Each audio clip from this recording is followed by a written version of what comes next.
So good afternoon. My name is Liew. So thank you for the organizer for inviting me to come here. So actually, I'm not working in the protected area. I know very little about the protected area, but I learned quite a lot in these 2 days. Although I'm not working in I'm not specialized in the protected area issues, but somehow, like those local community, protected area is tempat cari makan saya, okay? Because I conduct research, so most of my research is focused on the protected area. So today I'm going to share with you some of our analytical approach and tools that we use to generate data. So I'm affiliated with the UMS and also RIMBA.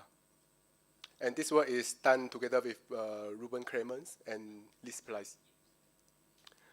So a little bit outline, just give you some idea about the outline of this talk. So first I will talk really little about the threatened limestone ecosystem in Malaysia. I think Dr. Bala mentioned this briefly yesterday about this is a very less studied ecosystem. We know very little about this ecosystem.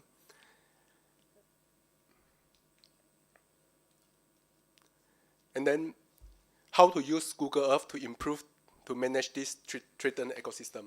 Okay, so I'm not really the salesman to sell a software or promote you to use a particular software. So the most important thing that you need to, the idea is that after this talk, you have to introduce you a new idea to share data by using open tools. It's not really about the Google Earth, any tools. Okay, but so far the best tool that we have now are Google and some other things. Okay, so to use this tool, not only to collect the data for ourselves, so use this tool to generate new information. So collect data, to store, retrieve, and do analysis. Okay, to share, to generate new information. Okay, in this case, it's to extract information from an ecosystem, and then also use this tool to plan and track progress and share the information to enhance the protected area management. So in this case, it's to enhance the conservation of limestone ecosystem in Malaysia. So this is a little bit overlap between two sections. So first I talk about the tools, how to collect them. I use the tool to collect data, analyze. After that, use the same tool to share the data, disseminate the data. So first is about the limestone ecosystem. I mean, every one of you should know about this, right? I mean, you are one of the biodiversity hotspot. You have a high species endemism and richness in Malaysia. And we are losing our biodiversity. So one of the reasons if you have high endemism and richness is because you have many different types of ecosystem in Malaysia. And one of them, of course, is a limestone outcrops. And this is related to the protected area. So far, there's no protected area that designed especially for the limestone ecosystem. Although there are some limestone hills that fall in the protected area, but actually those are not the key criteria that we use when we design the protected area. So maybe just go straight to the point rather than explain what is a limestone. So now there are 49 critical endangered species in Malaysia. Can anyone of you name any five of them? Okay, of these 49 critically endangered species, 23 of them are snail. No elephant, no other vertebrate, unfortunately. Okay. Other snail, micro snail. So, and there is one species that declared extinct officially in IUCN Red List. Do you know what's this species? It's a snail. Yeah, it's declared extinct in 2040. It's extinct in what? That means we lose 100% of the population, nothing left. Okay. So this is about the snail. So these are some new script and things like that. So in 2014, there are 2 species declared extinct on the Earth. Then this snail from Malaysia is one of them. Then where are those critical endangered species? Okay. Are they in our protected area? No, none of them. Then where are they? They are in those isolated limestone hills. They're still outside of the protected area. So today I'm not going to talk about how you have to include the things. So it's more about the tools. Okay. It is kind of the habitat.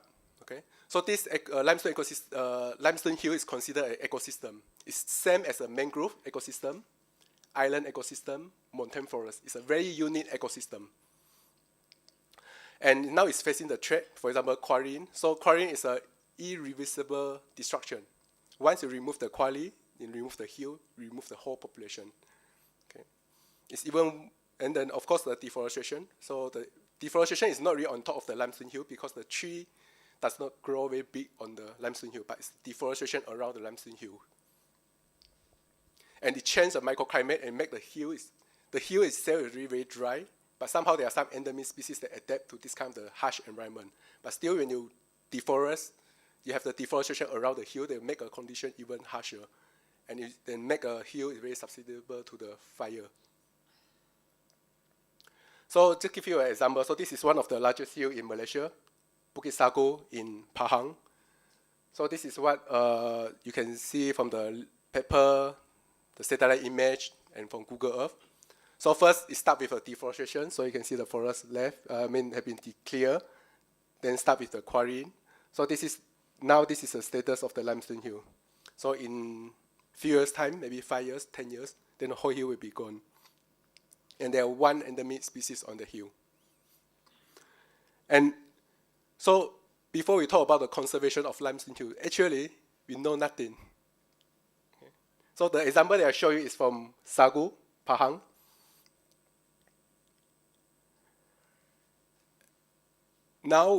Until now, we don't know how many limestone hills in Peninsular Malaysia. So this type of the ecosystem is very different from lowland ecosystem. Okay? And for this type of the ecosystem, you really can mark them on the, you can define a clear boundary. Okay? One hill is one hill. Two hills is two hills. Second hill is the second hill. But so far, we don't know how many hills, where they are. And the characteristic of limestone hill, how many of them, what's the size of them, where are they, okay? How many of them are very isolated?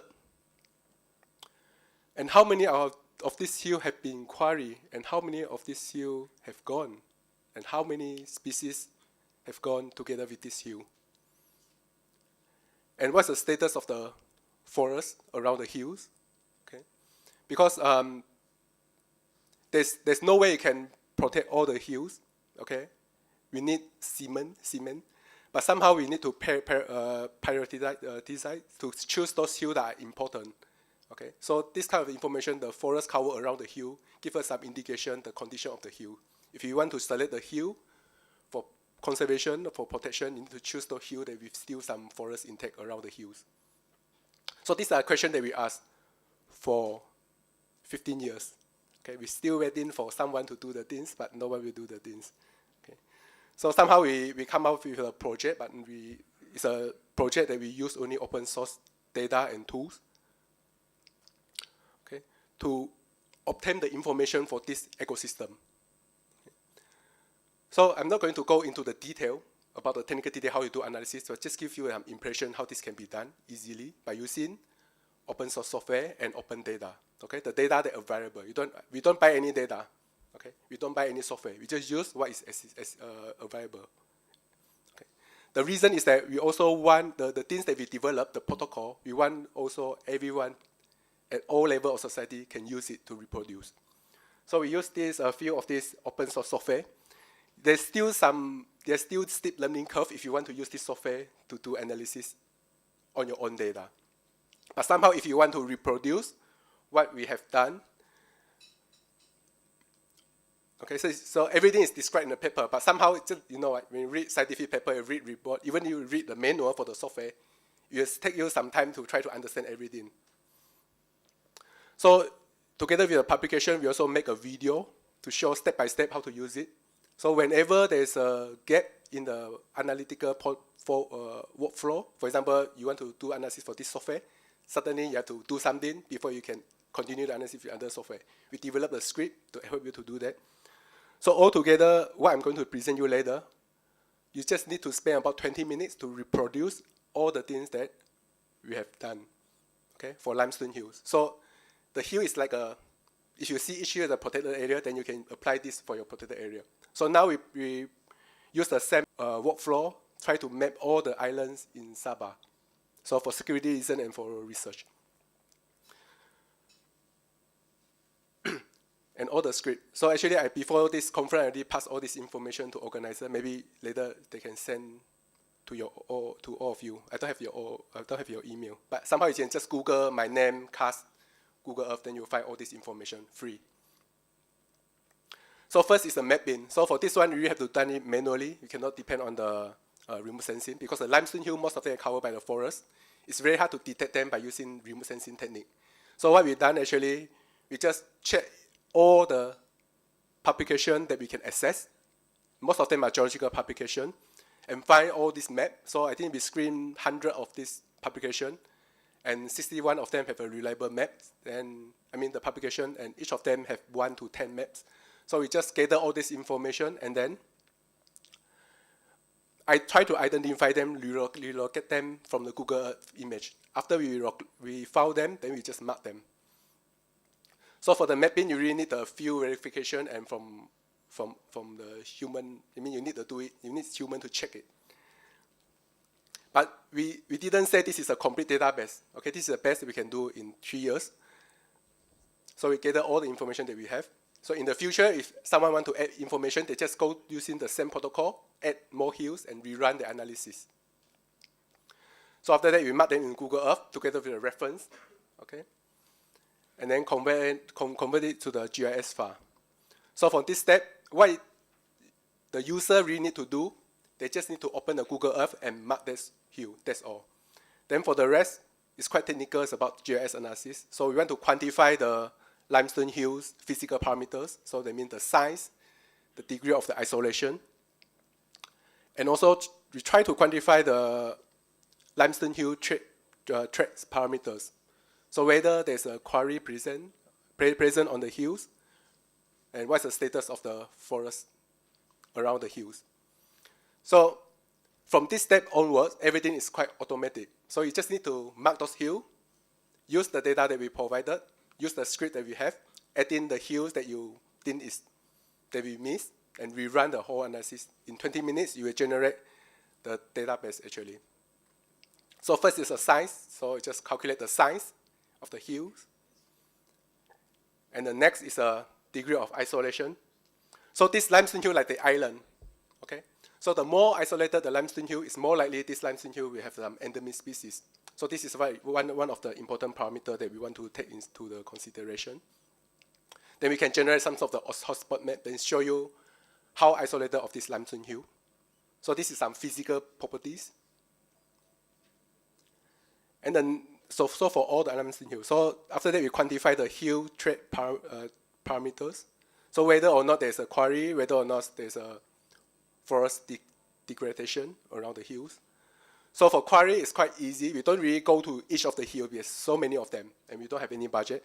So what we did actually is just identify the size of the quarry from Google Earth, which is quite useful. Okay. But for the buffer zone analysis, what we done actually, we just use the same GIS tools to generate a buffer zone. Then after that, overlap this buffer zone with those published forest cover map. Okay, then encrypt the information of the forest cover for the buffer zone and do some basic statistic analysis. How many % of the area is still covered with a good forest, not so good forest, and totally destroyed? I mean, there's no forest. Okay. So at the end of the day, the output is a form of the image, actually. So you can have the output in Word file or whatever, so you can modify the script. But this is a default setting, so the output is something like this. So whenever you mark a new hills, you just copy paste our script and run it. You will generate this for every hills in Peninsula Malaysia. So this shows you the outline. So this is a size, this is a isolation, this is a hill. So give you some perspective. How isolated of this hill in the context of all the Peninsula Malaysian hills, and what's the size of this hill. Okay. So give you some information, so you can generate all the information that you need according to your what you want. Okay. And also forest cover and things like that. And how much forest has lost over the past 10 years. So the red color is a forest loss, the green is a forest gain. So the end result is we managed to mark about 445 hills. It's quite a lot. So far, before that we don't really know the number, but this is at least 445. I think we missed around 150. We can see from the Google Earth, but somehow we mark them based on the geological reference. So they need to do some groundwork to re-verify each of these. And so based on the degree of isolation, we can classify them into different clusters. So it's just a simple analysis. Because when you want to conduct study, research, or conservation, it's very difficult that you need to recheck all these 400 hills. So what we've done actually is just to cluster them. So we found there are about 15 very isolated clusters. So you can, when you want to do research, you just need to focus on cluster and select the representative hill for each cluster and for research or for conservation planning. Okay, so maybe I explain a bit. So now we have the cluster, then each cluster have different number of hills. So you can see a lot of them, the red color means that those clusters that with less number of hills. So that means that these hills are very sensitive. If you destroy all the hills there, that means they lose the representative of the limestone ecosystem in that area. Then we identify there are about 70 hills with the quarry sign. So it's about 15–16%. It's not too bad actually from what we thought. And a lot of them are concentrated in Perak. Okay.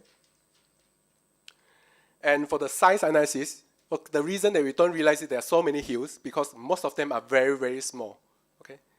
So you can see more than 400 hills, so there are 445 hills. So more than 400, 95% of the hill is smaller than 1 square kilometer.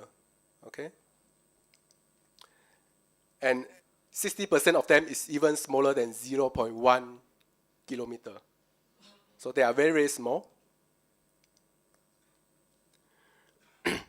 And most of them, so what you need to pay attention here is the forest status. Okay, so this is a buffer zone. This is the red color is a forest loss. Green color is a forest gain in the buffer zone. So you can see that most of them lost a lot of the forest in the past 10 years. Okay. Some of them totally lost their forest. Okay. So this is a forest cover in 2000. This is 2012. Okay. So after we gather all this data, okay, so what we did previously actually just publish a report, right, patch by patch for each hill. But somehow we realized that this is not a very effective manner to share data. And this data need to be shared for all levels of society, including student, primary school student, kindergarten school student, kindergarten student, and things like that. All the way to the top management, the politician who make a decision. So we develop a way to share this data effectively. Okay. So what we did actually just to use, because this is, so we use some technical software to produce the data, but we hope that the data they produce can be shared with everyone that without any GIS background. So I think every one of you have a smartphone, have a computer. So the best software in your computer is Google Earth. Okay, it's not a totally free software, but somehow you can access it without paying anything, and everyone can access it. None of you learn how to use Google Earth, correct? But you know how to use it. So we try to incorporate all this information, okay, in a form that you can access via Google Earth. Okay. So for this time, the Google Earth is the best one, but in the future, maybe some other tools available. So what we have actually is just a file, single file. Okay. It's just 35 megabytes. Okay. You have all the information for 445 hills. So what you need to do is just download the file in your computer. I'm not sure it's working in the handphone. You just double click the file. So I have a very short video, just a few second video, to give you some impression. So you just select the file, double click. So you open all the data in Google Earth. Okay. So now this is the first time that we can share this information to everyone, and you have a holistic perspective, not only for one hill, but all the hills. If you want to look for information for particular hills, just click, then you get all the information. Okay.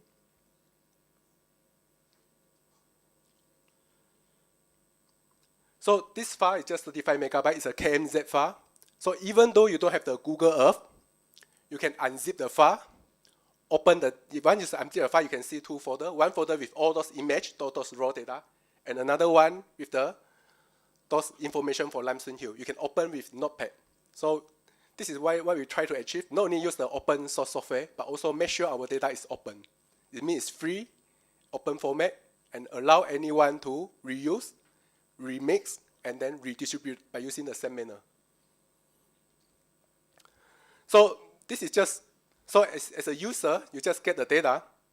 And if you want to do a little bit more, as a scientist, let's say, or as a protected area manager, maybe you have some other data layer.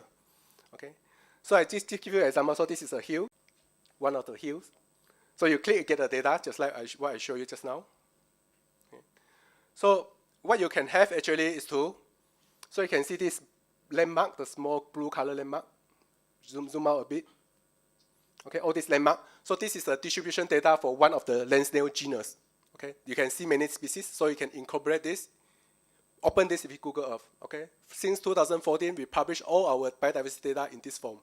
In addition to the published written report in the PDF, you also publish together with the KML file. So now you can know what is on each of the hills. I mean the biodiversity data.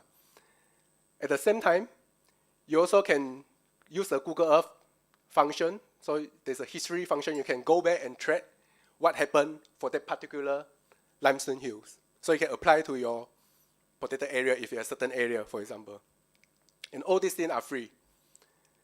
Okay, the reason it's free because NASA really released all the images for free for everyone to use. Okay, that's the reason why Google take advantage to incorporate this. So actually, this is what we're trying to do. Actually, is to raise the awareness. So for this point of time, it's very hard to say which hill that we need to protect because we know very little about this hill. There are a lot of the information scattered around, but the problem is all those information is not integrated.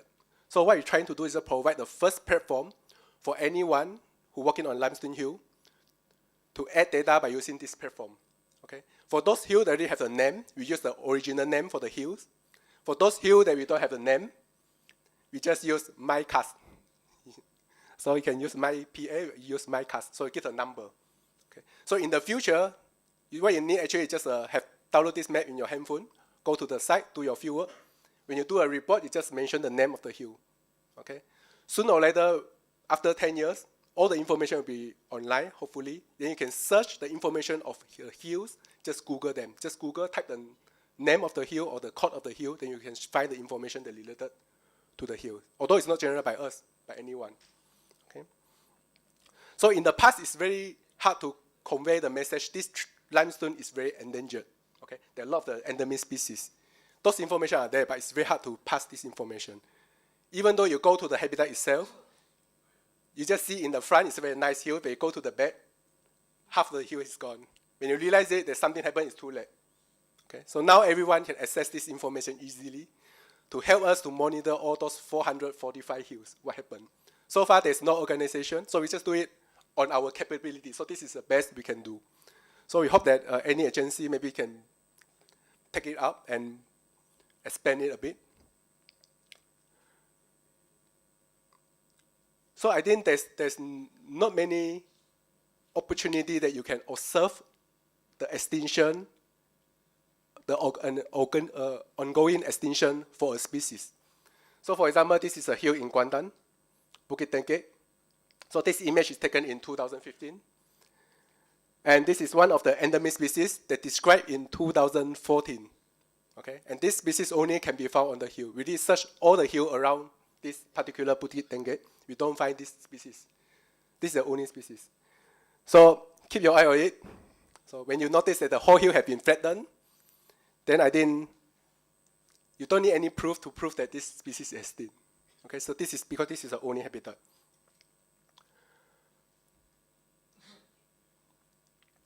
So maybe go back to my outline. So actually today there are a few objectives, and organizer invited me. They say maybe I should say something about the tools that we use to generate data, to share information, and also talk a little bit about the limestone conservation. So we try to put these three things together. So although we mentioned about threatened ecosystem, limestone hills, maybe it's not really related to your protected area, but somehow we just demonstrate that actually you can use open source software. You don't need to spend money. The software is good enough. And most of the analysis that we have done here, it's just very basic analysis. Okay, those software are very good, but don't waste your money. Use your money for most useful things. Okay. So in this case, you use the open tools to improve management of the limestone hill. So you can use the same things to improve your protected areas. So you can obtain information for your protected areas.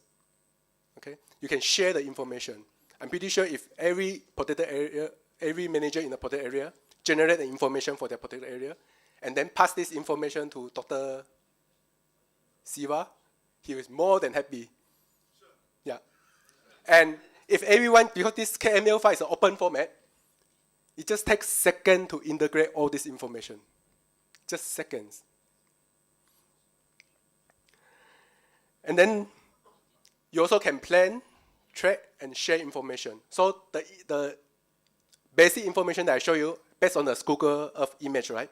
But somehow, if you have your own data, you also can incorporate that in the Google Earth.